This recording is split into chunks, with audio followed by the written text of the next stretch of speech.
She had exactly 17 minutes left to live a normal life, and she spent them choosing between the red dress and the black one.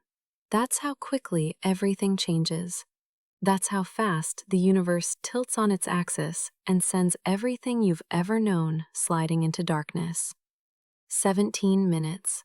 The time it takes to brew coffee. The time it takes to scroll through your phone. The time it takes for a 24-year-old woman named Zephyrine Okafor to make a decision that would erase her from existence. But here's what nobody tells you about disappearing. Sometimes, the vanishing isn't the tragedy. Sometimes, it's the only door left open. Before I continue, I need you to do something for me. Drop a comment right now telling me where in the world you're watching this from. Go ahead.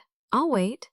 And while you're at it, hit that subscribe button because this story is about to take turns you cannot predict, and you're going to want to be here for every single one of them. Now, let me take you back to where it all began. Zephyrine was not supposed to be at that party. She was supposed to be home, curled up with case files and cold coffee, preparing for the trial that would make or break her career as a junior prosecutor in the district attorney's office. She was supposed to be responsible, predictable, safe. But her best friend, a woman named Solène, who had a talent for beautiful disasters, had other plans. Solène had burst through her apartment door at 7 in the evening with a garment bag and a bottle of champagne, declaring that nobody should spend their 24th birthday buried in paperwork about embezzlement schemes. The party was at the Obsidian Hotel, 47 floors above the city, in a penthouse that most people would never know existed. The kind of place where the elevator required a fingerprint scan, where the champagne cost more than a mortgage payment, where the guests wore secrets like cologne. Zephyrine didn't belong there. She knew it the moment the elevator doors opened. The room dripped with wealth so obscene it felt violent. Crystal chandeliers cast fractured light across faces that appeared regularly in financial magazines and federal investigations. Women draped in diamonds moved like sharks through still water. Men in suits that cost more than her annual salary laughed at jokes that probably weren't funny. And then there was him, Domenico Valcour. He stood apart from the crowd, near floor-to-ceiling windows that framed the glittering city below like a painting he was considering purchasing. He was tall, broad-shouldered, with skin the color of burnished bronze, and eyes that were such a pale gray they appeared almost silver. His hair was dark, cropped close, and there was a scar that ran from his left temple to his jaw, faint but visible, like a story written in flesh.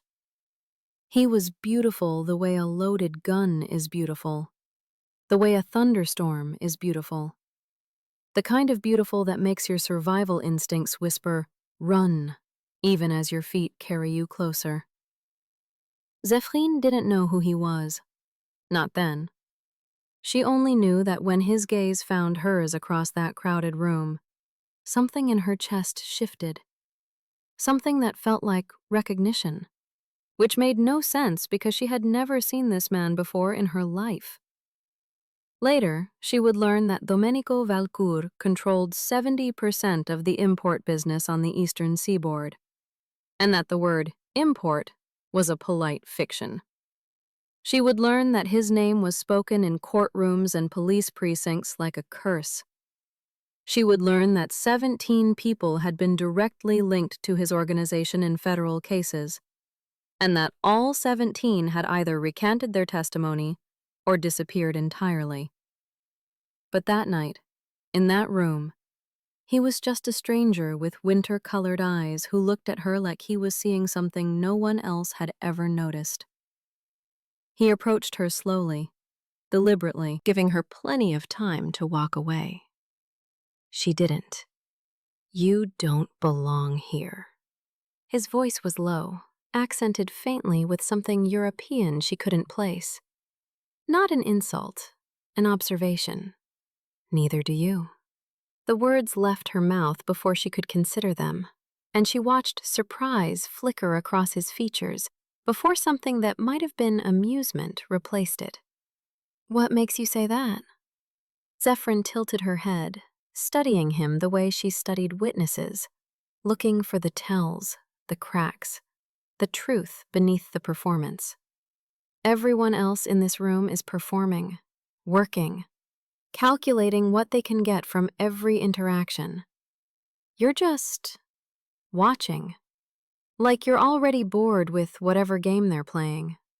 He was silent for a long moment, and she felt exposed under that silver gaze, as if he was performing his own assessment and finding results she couldn't predict. Domenico, he finally said, extending his hand. Zephyrine. His grip was warm and firm, and he held her hand a fraction of a second longer than necessary. That's a name with weight. Zephyrine, the west wind, the bringer of spring. She felt heat rise to her cheeks. Most people butchered her name or asked immediately what it meant. He pronounced it perfectly, knew its meaning, handled it like something valuable. My grandmother chose it. She believed names shape destiny. Do you believe that? Zephyrine considered the question, considered the man asking it, considered the strange electricity that crackled in the space between them. I believe we become who we decide to be. Names are just the first story someone tells about us.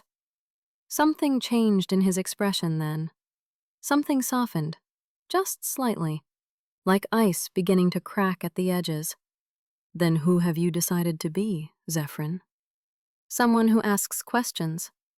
Someone who finds the truth. Someone who makes sure the people who do terrible things face consequences for them. She watched him carefully as she said this, and she saw the way his jaw tightened almost imperceptibly, the way his eyes cooled by several degrees. A righteous woman at a party full of sinners. That's either brave or foolish. Maybe both. Perhaps. He stepped closer, close enough that she could smell his cologne, something dark and woody that made her think of expensive things and dangerous places. Let me give you some free advice, Zephyrine, who questions everything. There are rooms in this world where righteousness is a liability. People who will see your goodness as something to corrupt or destroy. You should be very careful about which doors you walk through. Is that a warning? It's an observation. His lips curved into something that wasn't quite a smile. Would you like to dance? They danced. They talked. They stood on the balcony as the party swirled behind them and the city sprawled below them. And something happened that neither of them expected. They connected. Not just attraction, though that crackled between them like a live wire. Something deeper. Something that felt like two puzzle pieces clicking into place without understanding what picture they were forming. He told her about growing up in Monaco, about the mother who had died when he was young, about the way the sea looked at dawn when the light painted everything gold. She told him about her grandmother, who had raised her in a small apartment in Harlem, about the law degree she had worked 3 jobs to afford, about the prosecutor position she had fought tooth and nail to earn. They were so different they might as well have been different species. She devoted her life to justice. He existed in the shadows where justice couldn't reach. She believed in systems and rules and the redemptive power of accountability. He operated outside all systems, made his own rules, answered to no one. And yet, when he kissed her, standing in the wind on that balcony 47 floors above the sleeping city, Zephyrine felt something inside her crack open. Something that had been armored for so long she had forgotten it existed. He kissed her like he was asking a question, and she answered yes with everything she had. They didn't go back to the party. His suite occupied the entire top floor of the hotel, and the hours that followed blurred into sensation and discovery and a vulnerability she hadn't shown another person in years. He was intense but tender, demanding but attentive, and when he looked at her, she had the dizzying sense that he was memorizing her, cataloging her, imprinting her somewhere permanent. Afterward, she lay in sheets that probably cost more than her rent, watching the first pale light of dawn creep across the ceiling. His arm was heavy and warm across her waist, and for those few quiet moments, she allowed herself to exist in the impossible present without thinking about the complicated future. She fell asleep listening to his heartbeat. She woke up alone. The suite was empty. The bed beside her was cold. Her dress had been cleaned and pressed and hung in the bathroom alongside a note in elegant, slanted handwriting. "Forgive my absence. Some business requires immediate attention. Please stay. Breakfast will be sent. I will return before noon. D." She didn't stay. How could she? The morning light had burned away the strange magic of the night before, and in its absence, reality came rushing back with brutal clarity. She had slept with a stranger at a party full of criminals and sharks, a stranger with eyes like ice and a scar on his face, and an intensity that felt calculated even when it seemed genuine. She dressed quickly, gathered her things, and left without eating the breakfast that arrived on silver trays carried by silent staff who didn't meet her eyes.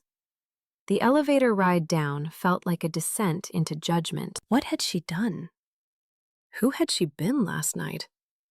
That woman who opened herself to a stranger, who let herself feel, who ignored every instinct that screamed danger and leaned into it anyway? She walked out of the Obsidian Hotel and directly into the rest of her life. For 3 weeks, nothing happened.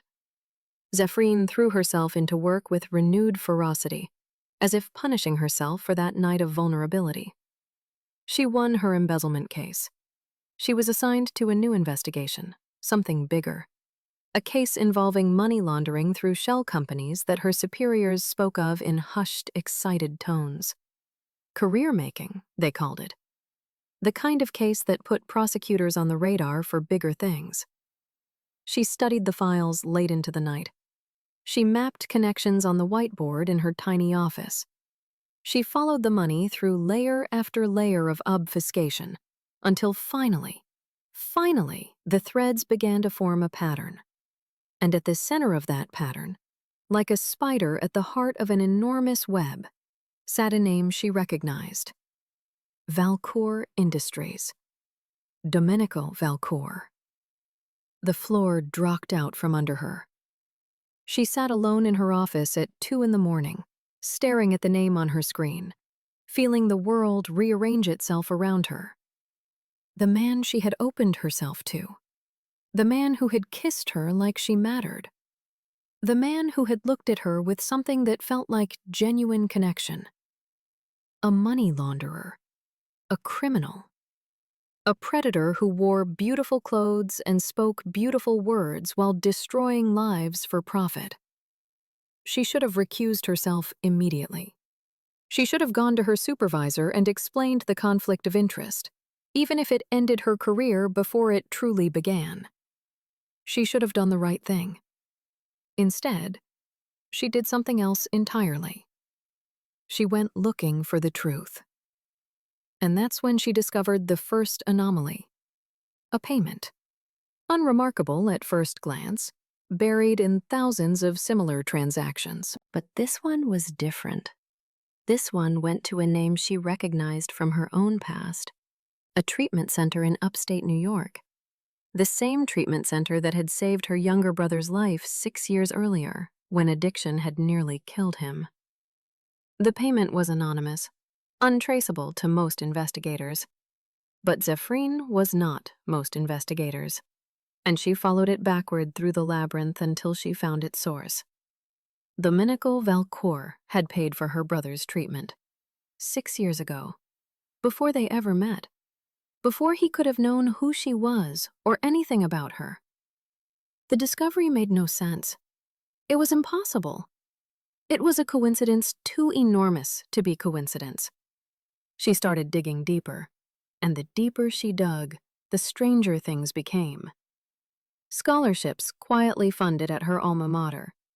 Donations to the after-school program where she had volunteered throughout law school. A legal defense fund that had helped exonerate 3 wrongfully convicted men from her neighborhood. All of it traceable, if you knew how to look, back to Domenico Valcour. She was still trying to understand what it meant when they came for her.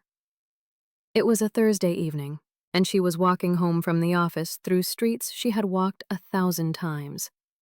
She noticed the black car first, parked where no car should be parked, its engine running. Then the men emerging from the shadows, faces obscured, moving with professional efficiency. She ran. She didn't make it far. They grabbed her at the entrance to the alley behind her building, gloved hands muffling her screams. The last thing she saw before consciousness slipped away was the night sky above her, stars obscured by city lights, the world narrowing to a single point of darkness. Zephyrine Okafor vanished from the world on a Thursday evening. By Friday morning, it was like she had never existed at all. Her apartment sat empty. Her desk at the DA's office was quietly cleared. Her name disappeared from case files and personnel records. Her phone was disconnected. Her bank accounts frozen. Her grandmother filed a missing persons report that went nowhere. Her few friends asked questions that no one would answer.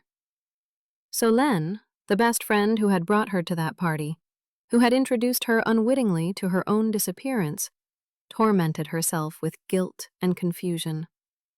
The official story, when there was one, suggested she had simply left. A breakdown. A spontaneous decision to start over somewhere else. These things happened, especially to young women under pressure, especially to young women who pushed themselves too hard. But the people who loved her knew the truth. Zephyrine Okafor had not left. She had been taken. And here's the thing about vanishing that no one considers until it happens to someone they love. It creates a particular kind of horror.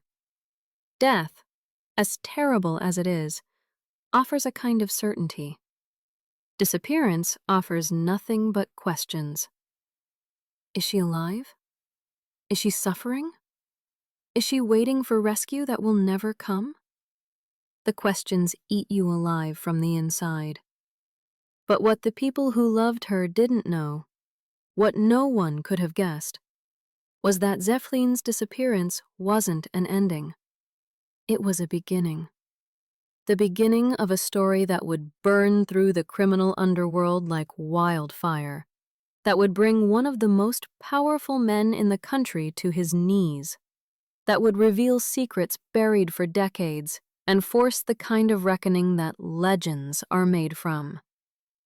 Zephyrine Okafor vanished after one night with a ruthless mafia boss. But she didn't stay vanished. And when she came back with a vengeance that no one saw coming. Consciousness returned to Zephyrine in fragments. First came sensation, the rough texture of concrete beneath her cheek, the metallic taste of blood in her mouth, the deep ache in her shoulders that spoke of arms bound behind her back for too long. Then came sound, distant voices, muffled and indistinct, a heavy door opening and closing somewhere beyond her sight. Finally, light, harsh and fluorescent, stabbing through her eyelids like needles. She kept her eyes closed, drew on every scrap of training she had absorbed in her years as a prosecutor, every tip she had learned from witnesses who had survived kidnappings and captivity. Assess the situation before revealing you're awake. Gather information. Find advantages where none seem to exist. The air smelled of damp stone and something chemical she couldn't identify. Industrial cleaner, maybe. or something worse. She was lying on her side on a floor that was cold and slightly damp, and when she carefully tested her bonds, she found her wrists secured with zip ties, tight enough to bite into her skin, but not tight enough to cut off circulation. Professional, then. Whoever had taken her knew what they were doing. She allowed her eyes to open a crack, just enough to survey her surroundings through the veil of her lashes. A cell. Small, maybe 10 feet by 10 feet, with concrete walls and a steel door that had a slot at the bottom, probably for food delivery. A single bare bulb hung from the ceiling, encased in a protective cage. No windows. No furniture except a thin mattress in the corner and a bucket that made her stomach turn at its obvious purpose. She was alone. For now. Zephyrine allowed herself 30 seconds of fear. 30 seconds to feel the full weight of her situation, the terror of captivity, the uncertainty of what came next. She let the emotion move through her like a wave, acknowledged it, and then set it aside with deliberate intention. Fear was useful in small doses. It sharpened the senses, quickened the thoughts. But fear allowed to grow unchecked became paralysis, and paralysis would kill her. She needed to think. Why was she here? Who had taken her? The most obvious answer was that her investigation had gotten too close to something or someone powerful enough to make people disappear. Valcourt Industries. Domenico. The connection seemed undeniable, but something didn't fit. If Domenico had wanted her gone, he could have handled it the night they met, could have ensured she never walked out of that hotel suite. He had been alone with her for hours in a building he clearly owned, surrounded by people who clearly answered to him. Why let her leave only to hunt her down weeks later? Unless it wasn't him. The thought opened new possibilities, and Zephyrine began cataloging what she knew about the case she had been building. Valcourt Industries was the central target, yes, but the investigation had touched on dozens of subsidiary companies, shell corporations, business partners both willing and unwitting. Any number of people might see her as a threat. Any number of people might want her silenced. She was still working through the possibilities when the door opened. The man who entered was not Domenico Valcourt. He was older, perhaps 60, with silver hair slicked back from a face that was handsome in a predatory way.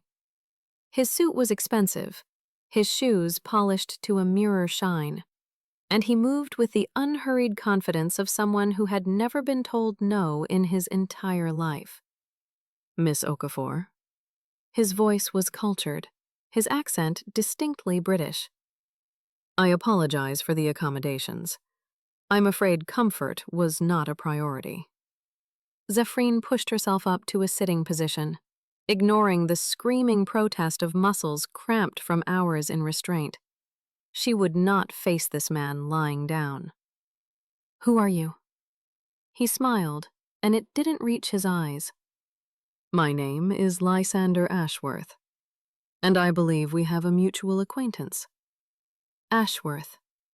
The name surfaced from her memory with sudden clarity. She had seen it in the case files. Lysander Ashworth, a British financier who had ties to Valcourt Industries through a web of offshore accounts and holding companies. The investigation had flagged him as a person of interest, but the connections had been too convoluted to pursue with the resources available. "You're making a very serious mistake," Zephyrine said, forcing her voice into a steadiness she didn't feel. "I'm a federal prosecutor. People are already looking for me. Whatever you think you're going to accomplish by keeping me here, people are looking for you, yes." Ashworth pulled a phone from his pocket, tapped the screen, and turned it to face her. Or rather, they were. The screen showed a news article. Her photograph beside a headline that made her blood freeze. "Missing prosecutor found deceased. Apparent suicide." This story will run in tomorrow's papers, Ashworth continued, his tone almost apologetic. A troubled young woman, overwhelmed by the pressures of a high-profile case, took her own life. Tragic, but not unexpected. The body has been identified by dental records, which, I'm told, were remarkably easy to fabricate. The case will be closed within the week. The world tilted. Zephyrine felt as if she was falling, even though she was perfectly still. You can't just... I can. Ashworth tucked the phone away. I have. Do you understand your position now, Miss Okafor? You no longer exist. There is no rescue coming. There is no hope of escape. Your life, such as it is, exists entirely at my discretion. Zephyrine forced herself to breathe, to think past the terror threatening to swallow her home. What do you want? Information. He clasped his hands behind his back, studying her with clinical detachment. The DA's office has been building a case against Valcourt Industries. I want to know everything you've discovered. Every document, every connection, every name. I want to know exactly how close you've come to understanding the full scope of our operations. And if I refuse? His smile widened, and for the first time, she glimpsed the predator beneath the polished exterior. You won't refuse, Miss Okafor. Not forever. In my experience, everyone has a breaking point. The only question is how long it takes to find it. He turned and walked to the door, pausing with his hand on the handle. I'll give you some time to consider your options. Food will be provided. I'd recommend eating. You'll need your strength for what comes next. The door closed behind him with a sound of terrible finality. Zephyrine sat in the silence that followed, counting her heartbeats, fighting the despair that clawed at the edges of her consciousness. She was alone. She was dead to the world. She was trapped in a cage with no hope of rescue. But she was also still alive. And as long as she was alive, she could fight. The hours that followed blurred into an endless gray monotony. Food came, as promised. Bland sandwiches and bottled water passed through the slot at the bottom of the door. She ate, even though she had no appetite, because Ashworth had been right about one thing. She would need her strength. She tested the walls, the floor, the ceiling, looking for any weakness, any opportunity. There were none. The cell had been designed to hold people, and it performed its function with brutal efficiency. She thought about the people she was leaving behind.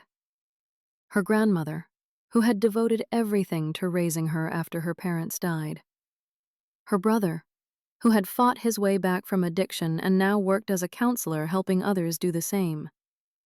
Solène, whose friendship had been one of the few constants in a life full of instability. Would they believe the suicide story? Would they accept that she had simply given up, had surrendered to darkness when the pressure became too much? No. She knew them better than that. They would have doubts. They would ask questions. But without evidence, without leads, their doubts would amount to nothing.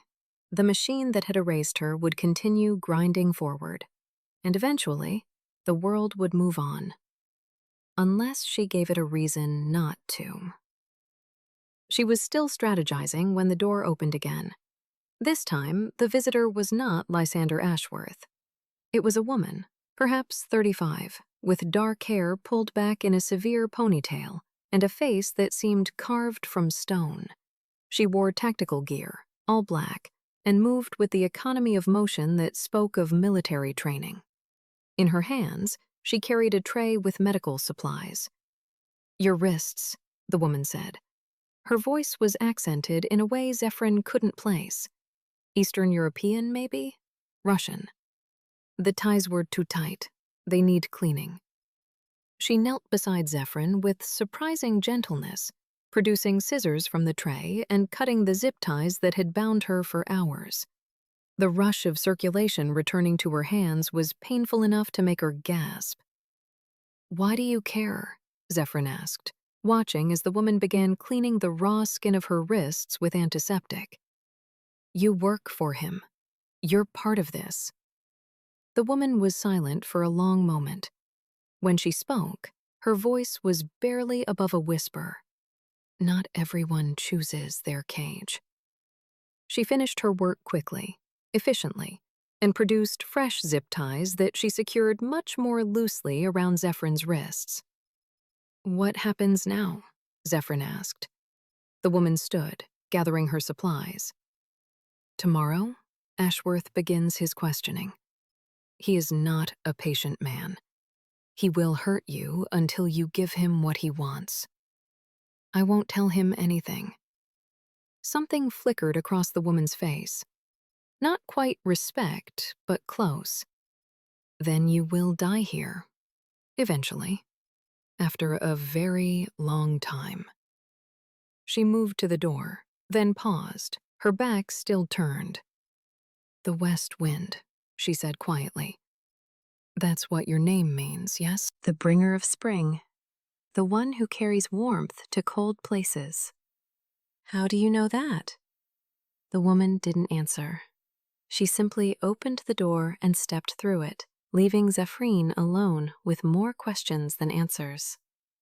That night, she dreamed of Domenico Valcour. They were back on the balcony of the Obsidian Hotel, the city glittering below them like scattered diamonds. But something was wrong. The wind had turned cold, and when she looked at him, his eyes were not silver but red, and his face was the face of Lysander Ashworth. And she was falling, falling, falling from the 47th floor with no one to catch her. She woke, gasping, heart pounding, the dream clinging to her consciousness like cobwebs. And then she heard it, distant but distinct, the sound of gunfire. Before we continue, let me ask you something. Have you ever faced a moment where everything you believed was turned upside down? A moment where the person you thought was your enemy might have been something else entirely? Drop a comment below and tell me about it. I want to hear your story. The gunfire grew closer. Zephyrine pushed herself into the corner of her cell, making herself as small as possible, trying to understand what was happening. A rescue? An attack? A power struggle among her captors? Voices shouted in languages she couldn't identify. Something heavy crashed against the walls, close enough to make dust rain from the ceiling. The single light bulb flickered, went dark, flickered again. Then silence.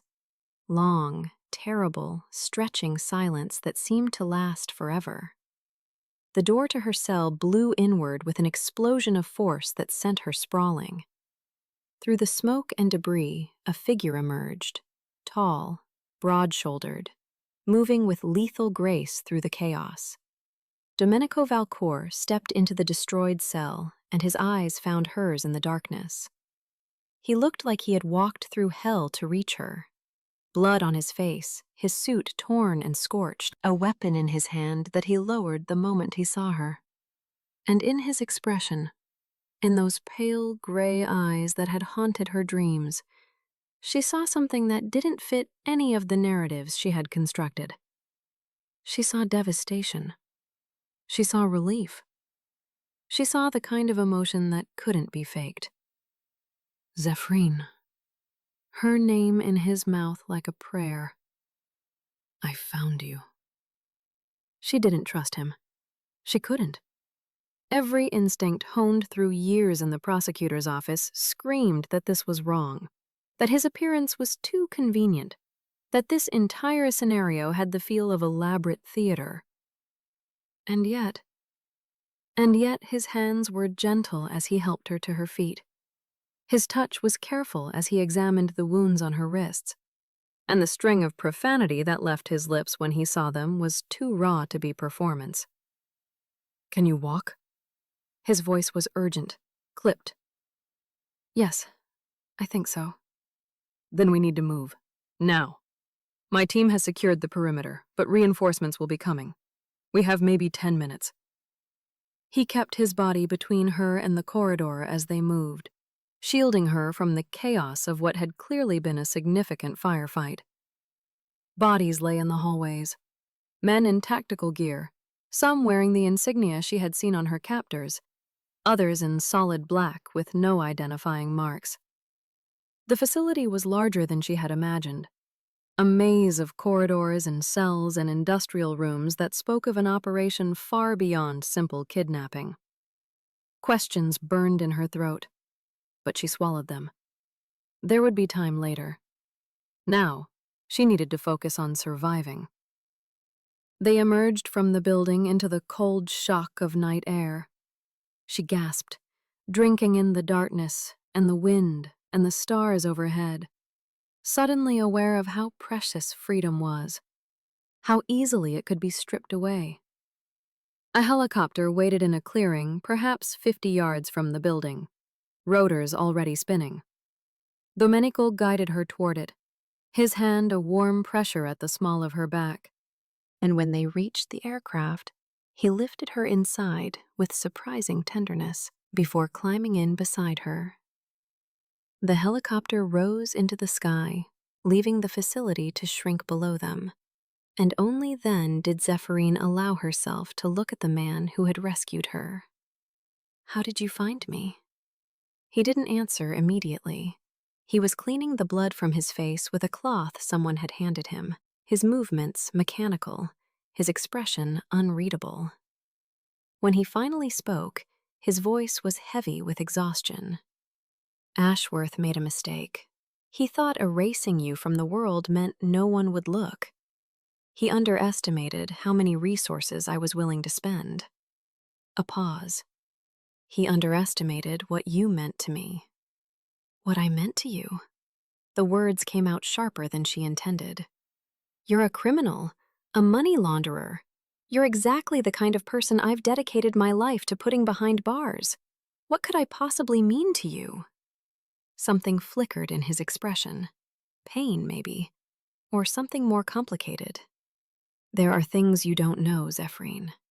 Things I should have told you from the beginning. But there wasn't time, and then you were gone, and I—" He stopped, collected himself. "I've spent the last 5 days tearing apart every operation Ashworth has ever touched to find you. I've called in debts I've been saving for a decade. I've made enemies of people it would have been much safer to keep as friends. And I would do all of it again in a heartbeat." "Why?" He met her eyes, and in his gaze, she saw something that made the world shift beneath her all over again. "Because you're my wife." The silence that followed was absolute. The helicopter's engine was just noise, meaningless sound that filled the space while Zephyrine struggled to process what he had just said. "That's impossible." "I know how it sounds, but please, just listen. When we land, I'll explain everything. All the things I should have told you from the start, all the reasons I couldn't. Just give me that chance. If you still want to walk away after you've heard the truth, I won't stop you. I'll give you whatever resources you need to disappear, to start over, to build a life far away from me and everything I represent. But first, let me tell you the truth." She should have said no, should have demanded answers now, in this moment, while her captivity was still fresh and her anger still hot. But something in his voice, something in those silver eyes, gave her pause. "One chance," she said. "That's all you get." They landed at an estate she didn't recognize, a sprawling property surrounded by security that made her imprisonment look like amateur hour. The house itself was enormous, but surprisingly warm, filled with art and books and touches of personality that seemed at odds with the cold criminal she had imagined Domenico Valcourt to be. He led her to a sitting room with a fire already blazing in the hearth, and poured her a glass of something amber that burned pleasantly when she drank it. Then he sat across from her, close enough to touch but not touching, and began to speak. "My family has been in the import business for 4 generations. That's the polite term for it, anyway. The reality is messier. Weapons. Drugs in the early days, though my father ended that practice before I was born. Protection money. Influence that extends into governments and corporations across 3 continents. He paused, watching her face for a reaction. She gave him nothing, keeping her expression carefully neutral despite the ice forming in her stomach. I grew up in it, learned the business the way other children learn arithmetic. I was groomed to take over from the moment I could understand what taking over meant. And I did. When my father died, I assumed control of everything. The legitimate operations, the illegitimate ones, the alliances and the enemies, and the endless, bloody games of power. You're telling me you're exactly what I thought you were. I'm telling you the context, because the context matters. He leaned forward, intensity burning in his gaze. 5 years ago, I began redirecting resources. Quietly, carefully. Money that had been flowing into weapons started flowing into scholarship funds, into medical research, into treatment centers and legal defense funds, and all the small, unglamorous ways that money can actually help people. Zephyrine thought of her brother, the treatment center, the anonymous payment that had saved his life. You're saying you've been laundering money into doing good? I'm saying I've been using the infrastructure my family built for evil to accomplish something better. It's slow work, dangerous work. There are people within my own organization who would kill me if they knew the extent of it. Ashworth among them. Ashworth works for you? Ashworth was my father's man. He controls significant portions of the European operations, and he has long suspected that my loyalties have shifted. Taking you was a message, proof that he could hurt me through you, leverage to force me back in line or remove me entirely.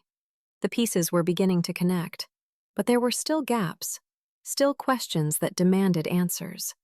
You said, I'm your wife. Explain that. Domenico was quiet for a long moment. When he spoke again, his voice was softer, more vulnerable than she had ever heard it. Your grandmother and my mother grew up together. Did you know that? In a small village in Nigeria, before either of them came to this country. They were like sisters. When my mother married my father, when she learned what she had married into, your grandmother was the one person she stayed in contact with, the one piece of her old life she refused to give up. My grandmother never mentioned. She wouldn't. After my mother died, your grandmother made my father promise to keep the connection secret. She didn't want you or your brother touched by our world. She had seen what it did to people she loved. Zephyrine mind reeled. Her grandmother, the woman who had raised her, who had taught her right from wrong, who had shaped her into the crusading prosecutor she had become, had been connected to this criminal empire all along? When I was 10 years old, Domenico continued, my mother made an arrangement with your grandmother. A promise. If anything ever happened to her, if my father's world consumed her the way she feared it would, there would be a protector for you and your brother. Someone with the resources to watch over you without you ever knowing. Someone who would ensure you had the opportunities my mother never had. You. Me. I've been watching over you since you were 7 years old, Zephyrine. Every scholarship you received, every obstacle that mysteriously disappeared from your path, every time it seemed like the universe was conspiring in your favor, that was me, operating in the shadows, keeping the promise my mother made. She stood abruptly, unable to sit still with this revelation crashing over her. She paced to the window, staring out at the dark grounds without seeing them. The party. Solène taking me to the party. That wasn't coincidence. No, I wanted to meet you. After all those years of protecting you from a distance, I wanted to see you face to face, to know the woman you had become. I told myself it would just be a glance, a moment, enough to satisfy my curiosity and nothing more. But it wasn't. No, it wasn't. She heard him stand, felt him move closer, stopping just behind her. I had imagined you so many times, built you up in my mind into something that couldn't possibly exist. And then, there you were, real and sharp and more beautiful than anything I had dared to imagine. And you looked at me like I was just a man, not a monster, not a tool, just a person you found interesting enough to talk to. I didn't know who you were. I know, that was part of it. No one had looked at me like that in years. Without calculation, without fear, without wanting something from me. You saw me, Zephyrine, the real me, and I fell. She turned to face him, and the vulnerability in his expression nearly undid her. You should have told me. That night, or the morning after. You should have told me everything. I wanted to. I was going to when I returned that morning. I had finally decided that the secrets were more dangerous than the truth. But you were gone, and then I learned about the case you were building, and I realized that telling you would put you in even more danger. If Ashworth knew that you knew, he took me anyway. Yes. The word was harsh, ragged. All my caution, all my maneuvering, and he took you anyway. Because I underestimated his suspicion. Because I wasn't careful enough. Because I let myself feel something, and that feeling made me sloppy. She absorbed this, turning it over in her mind, looking for flaws in the story, for lies she should catch, for proof that this was all elaborate manipulation. She found none. You said I'm your wife. You still haven't explained that. Under the customs of my mother's people, an arrangement like the one she made with your grandmother creates a bond, a spiritual connection that transcends formal marriage. When I accepted the responsibility of protecting you, I became bound to you in their eyes, betrothed in the old language, though the word doesn't translate well. That's not. I didn't consent to that. I didn't even know. I know. I'm not claiming legal authority over you, Zephyrine. I'm not claiming anything at all. I'm simply explaining why I destroyed an empire to find you. Why there is nothing I would not do, no line I would not cross to keep you safe. The fire crackled in the silence that followed. Zephyrine stood at the window, wrapped in borrowed clothes, carrying the weight of revelations that had fundamentally altered her understanding of her own life. I need time, she finally said, to process this, to decide what I believe and what I don't, to figure out who I am now that everything I thought I knew has changed. Take whatever time you need. You're safe here. No one can touch you within these walls. And after? When I've made my decision? He met her eyes, and in his gaze, she saw the truth of everything he had told her. Then I'll honor whatever you choose. If you want to leave, I'll let you go. If you want to stay... He stopped, swallowed. If you want to stay, we'll figure out what that looks like together. She nodded once, then turned back to the window, watching the first pale light of dawn begin to paint the horizon. Behind her, Domenico quietly left the room, and she was alone with the weight of an impossible choice. She gave herself 3 days. 3 days to rest, to heal, to let the trauma of captivity begin to fade from her immediate consciousness. 3 days to observe the household that operated around her, to note the way the staff treated Domenico with a respect that seemed genuine rather than coerced. to catalog the small kindnesses that punctuated daily life in this strange, luxurious fortress. The woman from the cell appeared on the second day. Her name was Katarina, and she had been embedded in Ashworth's organization for 2 years as part of Domenico's effort to understand the extent of his enemy's operations. It was Katarina who had sent the signal that led to Zephyrines' rescue. Katarina who had loosened the zip ties, who had bought precious time with small acts of mercy. "Why?" Zephyrine asked her. "Why risk yourself for a stranger?" Katarina's expression was unreadable. "He saved my brother from a prison in Moldova 3 years ago. Men like Ashworth would have let him rot. Domenico spent a fortune on bribes, on lawyers, On logistics that made no business sense. When I asked him why, he said, some debts can only be paid forward. On the third day, Zephyrine asked to see the evidence. Domenico complied without hesitation. He opened his books, his records, his carefully documented trail of redirected funds.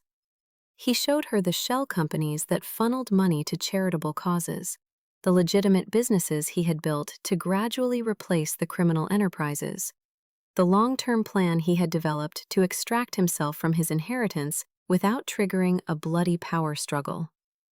It was overwhelming. The scope of what he had attempted, what he was still attempting, was larger than she could have imagined. "This will take decades," she said, paging through financial projections that stretched into the distant future. "Yes. You might not live to see it finished." "Also yes." He was calm about this, accepting in a way that spoke of long acquaintance with the possibility. But every year the legitimate operations grow stronger. Every year the criminal ones shrink. And even if I don't see the end, the infrastructure will be in place for someone else to finish what I started. Who? I don't know yet. I thought perhaps, if I found the right partner. He stopped, seemed to catch himself. It doesn't matter. The work continues regardless. She looked at him then, really looked, and saw something she hadn't allowed herself to see before. The exhaustion behind his eyes. The weight of responsibility that pressed down on his shoulders. The loneliness of a man who had been fighting a shadow war for years with no one to confide in, no one to share the burden. "Ashworth," she said. "He's still out there. For now. He'll come for you, for both of us." "Yes. Then we need to stop him." The "we" hung in the air between them, charged with implication. Domenico's expression shifted, hope and caution warring for dominance. "Zephyrine. I'm a prosecutor. I've spent my entire career building cases against men like Ashworth. Men who think they're untouchable. Men who believe their money and their power put them above the law." She stood, squaring her shoulders, feeling something that had been dormant inside her stir back to life. "I have skills you don't. I have knowledge you need. And I have a very personal interest in seeing him face consequences for what he did to me." "You're talking about staying." "I'm talking about fighting. The question is whether you actually want a partner, or whether you just want someone to protect." He was silent for a long moment, something like wonder in his expression. "I've never had a partner," he finally said. "Not really. The people around me are employees, allies of convenience. Even Katerina, as loyal as she is, sees me as a commander rather than an equal." Then maybe it's time that changed. What followed was the strangest month of Zephyrines' life. She learned the operation from the inside, absorbing details that would have been invaluable to her former colleagues in the DA's office. She met the people who made it function, the lieutenants and specialists and quiet workers who kept the machinery running. She was surprised by how many of them seemed genuinely relieved at the direction Domenico was taking things. How many of them had chafed under the old ways without having the power to change anything? And she began to formulate a plan. Ashworth's weakness, she realized, was his arrogance. He had operated in the shadows for so long, manipulating events from behind the scenes, that he had grown convinced of his own invisibility. He believed he was untouchable because he had never been touched. He believed he was uncatchable because no one had ever really tried to catch him. But Zephyrine had spent years catching men who thought they couldn't be caught. She knew how to build a case, how to trace money through labyrinths of obfuscation, how to find the one witness willing to talk, the one document left unshredded, the one piece of evidence that brought an entire house of cards tumbling down. She began constructing that case. With Domenico's resources and her expertise, they worked through the nights, piecing together a picture of Ashworth's operations that was damning enough to attract federal attention. But more than that, they found something Ashworth had buried deep, something even Domenico hadn't known, a connection to a senator, several judges, a deputy director in the FBI. Ashworth hadn't just built a criminal empire, he had built a network of compromised officials who protected that empire from oversight. The money laundering, the violence, the human trafficking that Zephyrine discovered with growing horror, all of it had been protected by people sworn to uphold the law.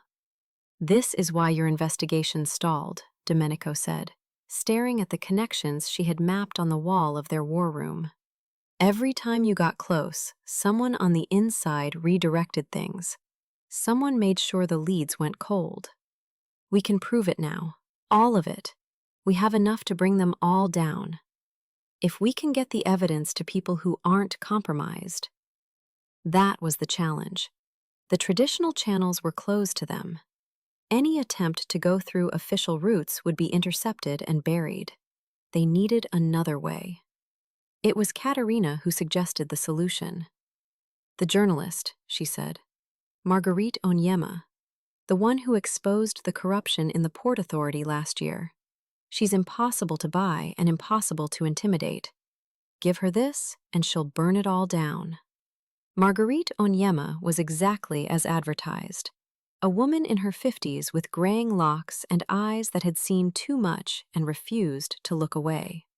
She listened to Zephyrine's presentation in silence, reviewed the evidence with meticulous care, and asked questions that were sharper than knives. "You understand what you're asking," she finally said. "This isn't a story. It's a bomb. People will try to kill me for publishing it. People will try to kill you for giving it to me." "Yes." "And you're willing to accept that?" Zephyrine thought of her grandmother, who had raised her to pursue justice no matter the cost. She thought of her brother, who had fought his way back from darkness and dedicated his life to helping others do the same. She thought of Domenico, who had spent years trying to transform poison into medicine. Some things are worth fighting for. Some truths need to be told. Marguerite smiled, and in that smile was the fierce joy of a warrior who had found a battle worthy of her skills. "Then let's burn it down together." The story broke on a Sunday morning. Marguerite had coordinated with journalists across multiple outlets, ensuring that no single organization could be pressured into spiking the piece. The evidence went live simultaneously in 12 publications, supported by documents that were uploaded to servers beyond anyone's ability to delete. Within hours, Lysander Ashworth's face was on every screen in the country. The senator resigned before noon. 2 judges disappeared from their homes and were found 3 days later in a non-extradition country. The FBI deputy director attempted to flee and was arrested at the airport, still carrying the passport with his real name. Ashworth himself vanished, but he couldn't hide forever. His network was crumbling, his resources were being seized, and the people he had once counted as allies were tripping over themselves to cooperate with investigators in exchange for reduced sentences. It took 3 weeks to find him, holed up in a private compound in South America, surrounded by guards who abandoned him the moment they realized the money to pay them had been frozen. Zephyrine watched the arrest on television, standing in the house that had become her home, with Domenico beside her. "It's over," she said. "This part is." He turned to face her, and in his expression, she saw the question he had been too careful to ask. "What happens now?" She considered the question. She was technically still dead. Her former life had been erased, and rebuilding it would require explanations she couldn't give and attention she didn't want. The career she had worked so hard to build was gone, burned along with everything else in the fire of her disappearance. But something new had grown in its place, a partnership that had become more than partnership, a cause that had become more than a cause. A man who had spent his life trying to become something better than his inheritance, who had protected her without her knowledge and loved her without expectation. "What happens now," she said slowly, "is we keep going. There are other Ashworths out there, other networks that need dismantling, other people who think their money makes them untouchable." That's not what I was asking. She knew. She had known from the moment she chose to stay. But some things needed to be said aloud, needed to be claimed with intention rather than assumption. What happens now is that I stay. Not because I owe you, not because I need protection, but because I choose this. I choose the work. I choose the fight. She met his eyes, let him see the truth in hers. "I choose you." The kiss that followed was nothing like their first. That had been heat and urgency, and the desperate grasping of two strangers in the dark. This was deliberate, certain. A seal on a partnership that had been forged in fire. When they finally broke apart, Zephyrine was smiling. "There's something I need to do," she said, "before anything else." He understood without being told. "I'll have the car ready." The small apartment in Harlem looked exactly as Zephyrine remembered. The same faded curtains in the windows, the same potted plants on the fire escape, struggling heroically against the city air, the same scuffed door with the brass number that had been polished so many times the metal had worn thin. She stood on the sidewalk, looking up at the building where she had grown up, feeling the weight of everything she was about to reveal. Domenico waited in the car behind her, giving her the space she needed for what came next. The climb up 3 flights of stairs felt longer than she remembered. Or maybe she was just delaying the inevitable, putting off the moment when she would have to see her grandmother's face transform from grief to disbelief to something else entirely. She knocked. The door opened, and Eulalie Okafor stood in the doorway, 78 years old and still formidable. And for a long moment, neither of them moved. Then her grandmother's knees buckled, and Zephyrine caught her, held her, felt the sobs that shook that small, fierce body. "They told me you were dead." The words came out broken, fractured by emotion. "They showed me documents. They had dental records. I know. I'm sorry. I'm so sorry."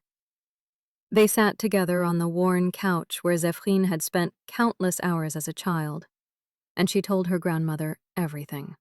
The kidnapping, the rescue, the truth about Domenico Valcour, and the connection that stretched back decades to a village in Nigeria and a friendship between two women who had become like sisters.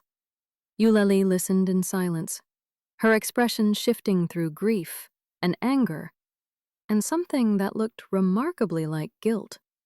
"I should have told you," she finally said.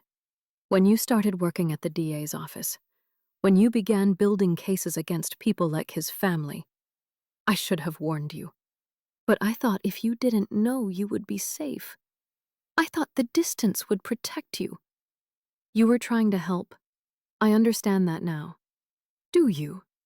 Her grandmother's eyes were sharp despite the tears. Do you understand what it means to love someone so much you would let them hate you if it kept them alive? Do you understand the weight of secrets carried for 40 years? I'm beginning to. They talked for hours about the past Zephyrine had never known, about the mother she barely remembered, and the woman who had been her mother's closest friend, about the impossible arithmetic of love and protection, and the lies we tell to keep the people we care about safe. And eventually, inevitably, they talked about the future. "You're staying with him," Eulalie said. Not a question. "Yes." "You love him." Zephyrine considered the word.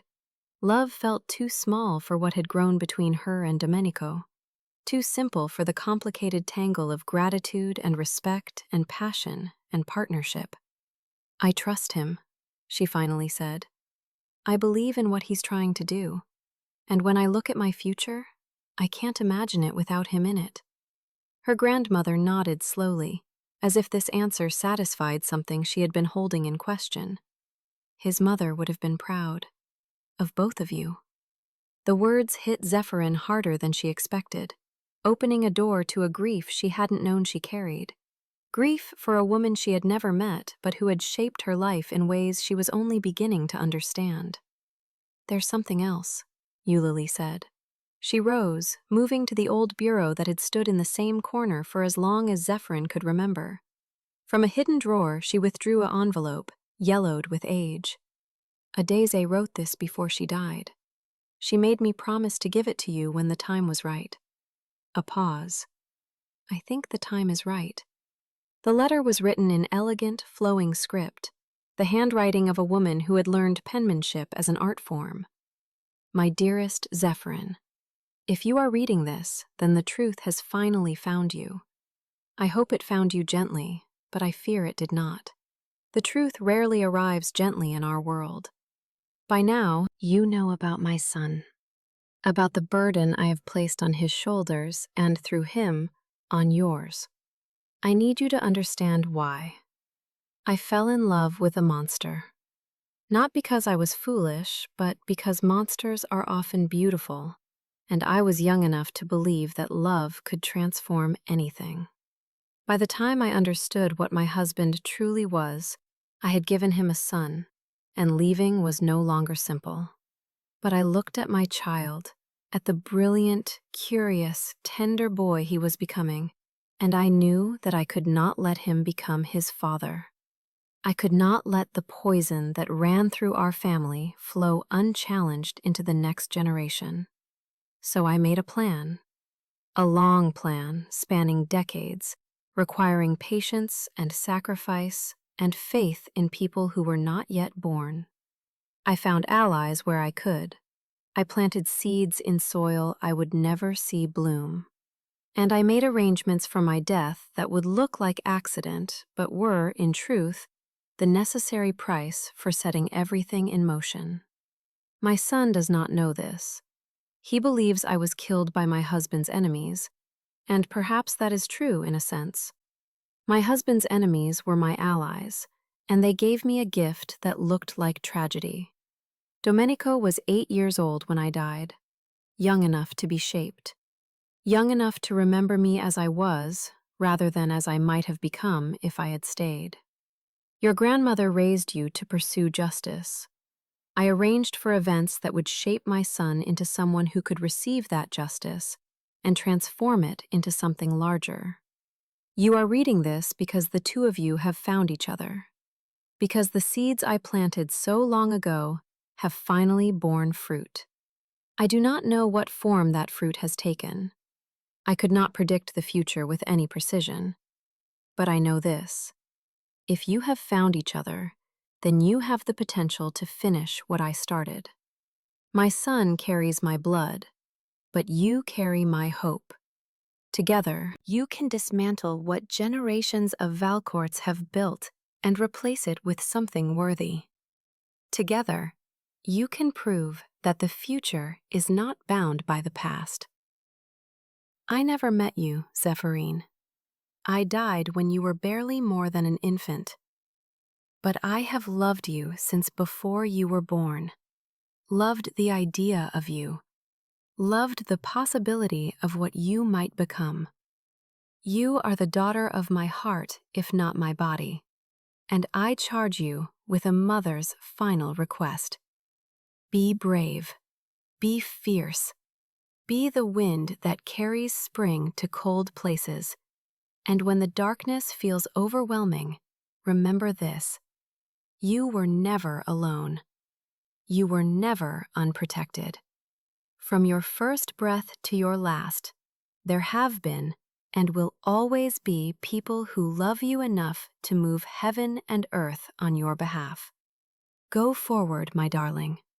Change the world. With all my love, across all the years, Adeze Valcour. Zephyrine read the letter 3 times. Then she folded it carefully, pressed it to her heart, and wept. She wept for the woman she had never known, for the sacrifice that woman had made, for the intricate, impossible plan that had shaped her life without her knowledge, for the mother figures she had gained and lost without ever understanding the full picture. Her grandmother held her through it all, making the soft sounds of comfort that Zephyrine remembered from childhood nightmares, from skinned knees, from all the small tragedies that had seemed so large at the time. She chose well, Eulalie finally said.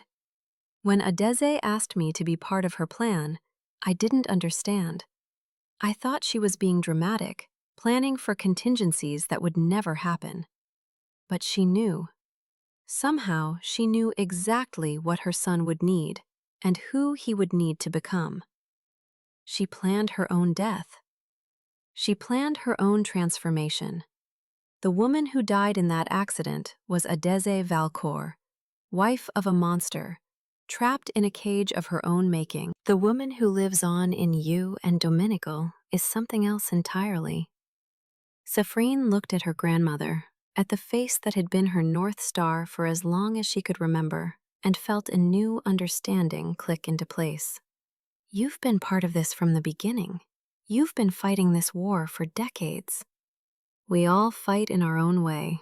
I couldn't dismantle criminal empires or redirect millions of dollars, but I could raise a child. I could shape a soul. I could plant seeds of justice and hope and righteous fury in fertile ground. Eulalie smiled, tired but proud. And look at what grew. When Zephyrine finally left the apartment, letter tucked into her pocket, the world looked different. The same streets, the same buildings, the same city she had known all her life. But the meaning had shifted. The context had expanded. She was part of something larger than herself, larger than any individual, a chain of love and sacrifice stretching back decades and forward into an uncertain future. Domenico was waiting by the car, patient as always, his expression carefully neutral as she approached. How did it go? She answered by kissing him, there on the sidewalk in Harlem, surrounded by the city that had shaped her, under the sky that had watched over so many impossible dreams. There's a letter, she said when they finally broke apart. From your mother. You need to read it. She watched his face as he processed the words Adeze had written all those years ago, watched the shock give way to grief, give way to something that looked like relief, as if a weight he had carried for so long he had forgotten it existed was finally being lifted. She planned it all, he said, his voice barely above a whisper. She knew what I would become. She trusted me to become it. She loved you. She loved both of us, and she gave us the tools to finish what she started. He looked at her, and in his eyes she saw the future taking shape, not the cautious, solitary campaign he had been waging for years. Something bigger, something shared, something that might actually succeed. Together? He asked. Together.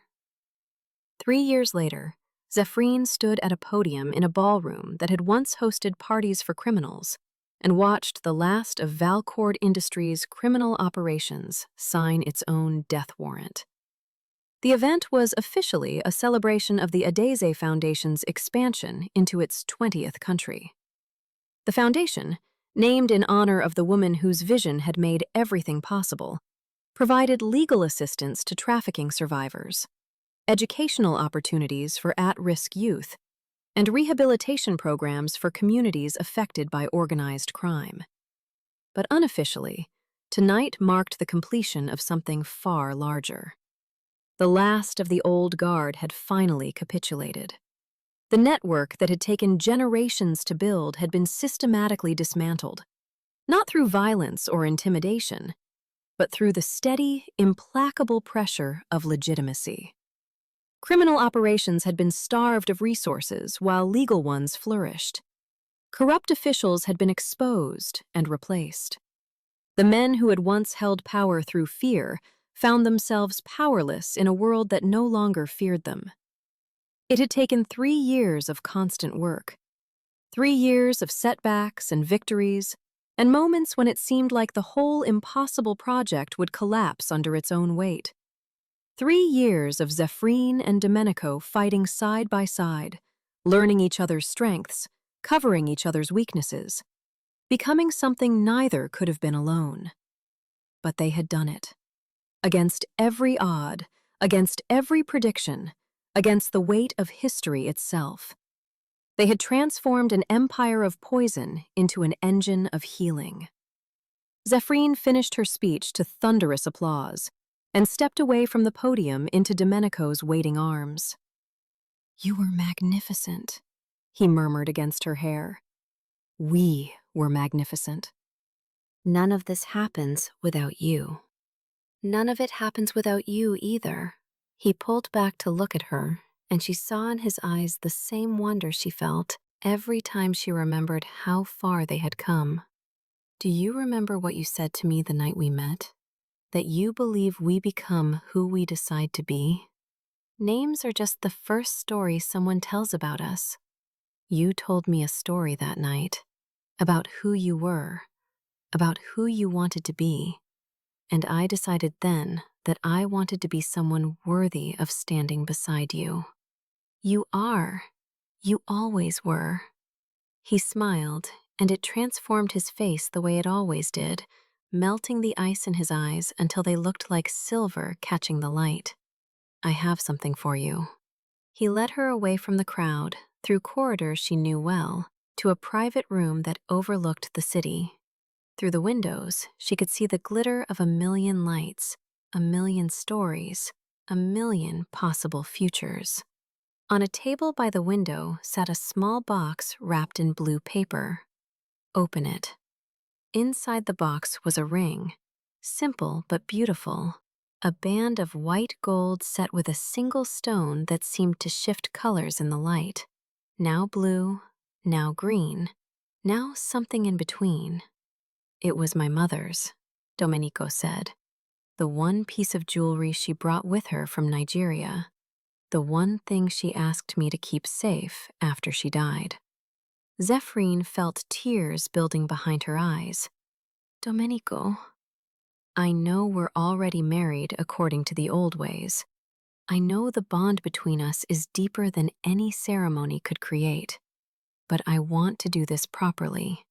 I want to stand before the world and declare what you mean to me. I want our partnership to be witnessed and celebrated and recorded in every record book that exists." He took the ring from the box, held it up so the light caught the shifting stone. "Zephyrine Okafor, West Wind, bringer of spring, the most stubborn, brilliant, beautiful woman I have ever known. Will you marry me again? Properly this time? With flowers and witnesses and a party that puts this one to shame." She was laughing and crying at the same time, her heart so full it felt like it might burst. "Yes, of course yes. 1,000 times yes." He slid the ring onto her finger, and it fit perfectly, as if it had been waiting for her all along. Then he kissed her, deep and thorough and full of promise, and she kissed him back with everything she had.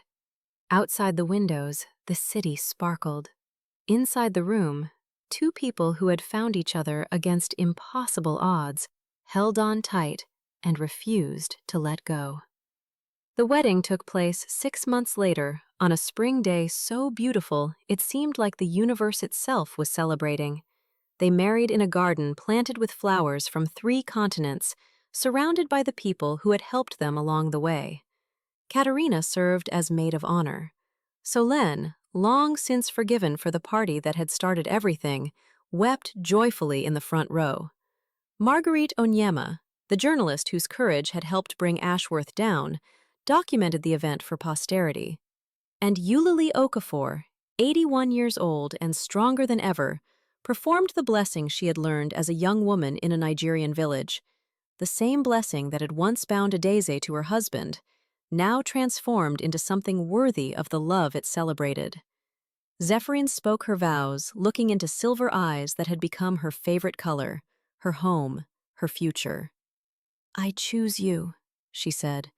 "I chose you when I didn't know who you were. I chose you when I learned the truth and stayed anyway. I choose you now, knowing everything, seeing everything, loving everything.